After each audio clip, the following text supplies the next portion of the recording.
A condição do pecado e o pecado na vida do cristão, uma reflexão à luz do Evangelho. O ser humano, mesmo após a experiência de salvação, ainda se vê constantemente diante da luta contra os seus próprios pecados. Essa realidade nos leva a uma reflexão profunda sobre a natureza humana e os efeitos do pecado, mesmo para aqueles que já foram alcançados pela graça de Deus. O Evangelho de Cristo não apenas nos ensina sobre a redenção, mas também nos revela a dura verdade sobre nossa condição de pecadores, a luta interna que travamos e a necessidade contínua de um Salvador. Pastor, e aqueles pecados que eu não venço de jeito nenhum? Muitos me perguntam, pastor, há 2, 3 anos, 5 eu estou caindo nesse mesmo pecado. Como é que faz? Qual que é o pecado? Toda vez que eu vou no meu quarto e ligo o computador, eu caio com pornografia. Eu oro, jejum, Deus não me confere graça para vencer.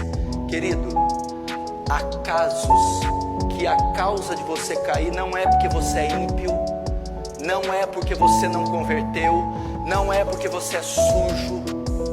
Há casos que você vai ter que erradicar a causa do seu desejo. Vendo esse vídeo a gente percebe, pois estamos na condição de pecadores. Vamos falar então sobre o pecado e a natureza humana. Desde a queda de Adão e Eva, o pecado entrou no mundo corrompendo a essência do ser humano. A Bíblia declara que todos pecaram e carecem da glória de Deus, em Romanos capítulo 3, verso 23. E essa verdade permanece válida para todos, independentemente de seu estado espiritual ou moral. A natureza humana desde então foi marcada pelo pecado original que trouxe consigo uma inclinação natural para o erro e para a transgressão. Esse pecado você vai ter que tirar. Olha o que Jesus diz: se o teu olho te faz pecar, ora para ele não fazer pecar. Jesus não disse isso. Se a tua mão te faz pecar, põe uma luva, ora por ela, pinga colírio no olho, passa esmalte. Se o teu olho faz pecar, neste caso, este tipo de olho aí tem que arrancar. Se a tua mão te faz pecar, tem que cortar. O que significa? Vou dar um exemplo. Mesmo aqueles que são salvos pela fé em Jesus Cristo não estão livres dessa luta interna. O apóstolo Paulo, em sua carta aos Romanos, descreve essa realidade de maneira vívida. Porque o bem que eu quero fazer eu não faço, porém o mal que eu não quero, esse faço. Romanos capítulo 7, verso 19. Entendeu agora? Esse dilema vivido por todos os cristãos revela que, embora sejamos libertos do domínio do pecado, ainda enfrentamos a tentação e os desejos que surgem da nossa natureza corrompida. Tem muitos jovens que eu aconselho, e tem um jovem que todas as vezes que vai para perto do computador, cai com pornografia. Aí vai de novo, cai com pornografia. Eu não devo ser salvo, o Espírito Santo não deve habitar em mim. Mas não é possível. Eu falei, não. Sabe o que acontece? Vamos substituir o computador por uma mulher nua. Imagina que quando você está subindo a sua casa, tem uma mulher sentada na cadeira e nua. Há alguma condição de você, hora que subir, ver ela sentada na cadeira nua, não sentir nada? Não, é impossível.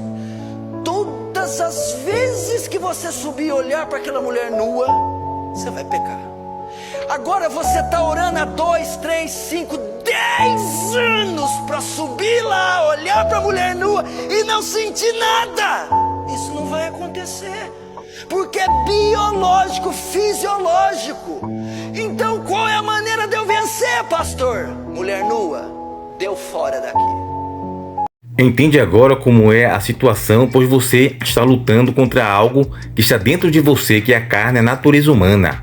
Agora vamos falar sobre o pecado após a salvação. A grande questão que surge é por que então, mesmo sendo salvo, os cristãos continuam a pecar? A resposta encontra-se na compreensão do processo de salvação e na explicação do que realmente acontece no coração e na vida do crente. Quando uma pessoa se converte ao Evangelho, ela recebe o perdão dos seus pecados e é justificada diante de Deus. Porém, sua natureza carnal não é imediatamente transformada. O novo nascimento ocorre espiritualmente, mas a nossa carne ainda está sujeita às suas paixões e tentações. O apóstolo João nos lembra que, se dissermos que não temos pecados, a nós mesmos nos enganamos e a verdade não está em nós. 1 João capítulo 1, versículo 8. Isso significa que a salvação não nos isenta de lutar contra o pecado, porém nos chama a uma vida de constante arrependimento e dependência da graça de Deus. O crente é simultaneamente justo e pecador. Ele é justificado diante de Deus pela obra de Cristo, porém, enquanto viver em seu corpo terreno, não estará isento da presença do pecado. A tendência ao erro ainda é parte de sua existência, e a redenção completa acontecerá somente quando o crente for glorificado na volta de Cristo Jesus, livre de toda corrupção e pecado. Porém, como fica a luta contra o pecado? A luta contra a carne, portanto, é uma batalha diária para o cristão. Em Gálatas capítulo 5, versículo 17, Paulo descreve essa luta entre a carne e o espírito, porque a carne milita contra o espírito e o espírito contra a carne, porque são opostos entre si. Porque não façais o que queres. O desejo de pecar é um reflexo da nossa velha natureza e continua a existir, e o crente deve resistir a esses impulsos com a ajuda do Espírito Santo. O Evangelho não apenas revela a solução para o pecado, mas também nos capacita a lutar contra ele por meio do poder do Espírito. Aqui, na imoralidade. Tira esse computador de lá! Qual a possibilidade de você pecar e todo dia subir e ter uma cadeira vazia? Quem cede ao gosto por cadeira? É assim. Se aquela funcionária está balançando, mexendo com você, não adianta orar, meu irmão, para vencer. Mande ela embora. Se naquele trabalho você está em setores que fazem você pecar, saia desse emprego. Se você tem um objeto, roupa, que leva ao pecado, retire esse objeto. Essa é a maneira de vencer. A verdadeira liberdade, portanto, não é a ausência de tentação ou desejos pecaminosos, mas sim a capacidade de resistir a esses impulsos e viver de acordo com a vontade de Deus. O crente não está mais escravizado ao pecado, porém deve exercitar sua fé e confiança no poder de Deus para viver em santidade. O Espírito Santo habita no crente e o orienta, conduzindo para longe das obras da carne e para mais perto da imagem de Cristo. E sobre a necessidade de arrependimento e santificação. A salvação não é um evento único e isolado, mas um processo contínuo. O cristão é chamado a viver uma vida de arrependimento diário, isso mesmo, onde reconhece suas falhas, confessa seus pecados a Deus e busca a transformação em sua mente e coração. O apóstolo Paulo exorta os crentes em Romanos 12, capítulo 2: Não vos conformeis com este mundo, mas transformai-vos pela renovação de vossa mente, para que experimenteis qual seja a boa, agradável e perfeita vontade de Deus. É igual os casais de namorado. Ô, pastor, a gente quer viver uma vida santa, mas a gente cai, pastor. Eu me excedo, cometo lascívia. Quanto tempo você dá? Vai 3 anos que eu tô, mas a gente não consegue ser santo, pastor, ajuda a gente. Tá, ajudo? Como que vocês namoram? Olha, a gente sai de carro junto, namora no quarto junto, fica sozinho junto. Aí tá orando pra não cair? É impossível. Agora eu vou te dar a estratégia de como ficar santo. Como? Nunca mais entra no carro sozinho com ela. Nunca mais fique sozinho com ela. Nunca mais toque nela. Agora você vai ser santo. Como é que um homem vai tocar numa mulher e não vai sentir nada? Como é que um homem vai ficar num carro com a mulher e não vai sentir nada? Como é que um homem vai ficar num quarto com a mulher e não vai sentir nada? É impossível! Esse tipo de santificação, para ser executada, algo tem que sair, olhos têm que ser arrancados, mãos têm que ser cortadas. Eu queria que Deus me desse graça para vencer. Deus não deu graça para vencer. Corta a internet, tira o computador, amputa a mão, pronto, assim você não vai pecar. A santificação, esse processo de se tornar mais parecido com Cristo, é algo que ocorre ao longo da vida do crente. Ela é iniciada no momento da conversão e se estende até o fim da vida, quando o crente será finalmente glorificado. Enquanto isso, a presença do pecado ainda está ao seu redor e a luta contra ele continua. Porém, o crente pode ter confiança de que a graça de Deus é suficiente para sustentá-lo. Portanto, a condição do ser humano, mesmo após a salvação, é uma condição de luta constante contra o pecado. A natureza pecaminosa, embora já vencida por Cristo na cruz, ainda se manifesta nas tentativas de transgressão.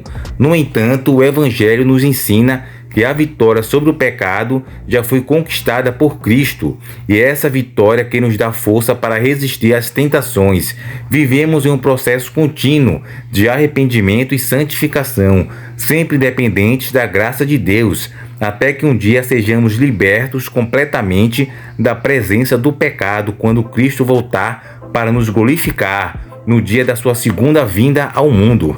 Assim, a mensagem central do Evangelho é que, mesmo sendo pecadores, somos chamados a viver pela graça de Deus, confiando nas obras de Cristo e permitindo que o Espírito Santo nos transforme. Enquanto estivermos nessa terra, estaremos em um constante processo de luta, porém com a certeza de que em Cristo a vitória já foi alcançada. Bom, amigos e amados irmãos, esse assunto hoje foi um tema interessante, é sobre a condição de pecador que todos nós nos encontramos.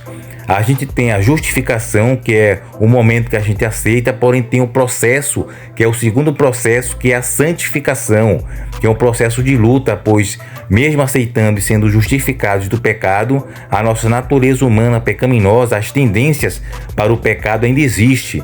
As tentações da carne, ganância, inveja, soberba, arrogância, as tentações sexuais, das imoralidades, todo tipo de pecado, de promiscuidade, ódio, raiva, rancor, tudo isso faz parte dos ingredientes da natureza humana e a gente tem que lutar. Isso se chama o segundo processo, que é a santificação, que vem posterior à justificação. Depois vem a santificação, que é esse processo aqui na terra, durante a vida, e depois o terceiro é a glorificação, onde o corpo será transformado em um corpo que no caso não tem mais a pecabilidade. Vai ter agora o corpo glorificado. Que Deus possa abençoar você, que possa ter entendido sobre esse assunto. Fiquem todos com Deus. Se inscreve no canal, ativa o sino de notificação, que aqui a gente traz vários assuntos sobre soteriologia, escatologia, apesar que tem poucos vídeos sobre fim dos tempos, mas eu vou trazer mais aqui. Mas o nosso intuito é falar mais sobre a salvação, que o canal se chama Comportamento Cristão. Então a gente fala mais nessa tecla de comportamentos e pecados. Que Deus abençoe você grandemente e até o próximo vídeo.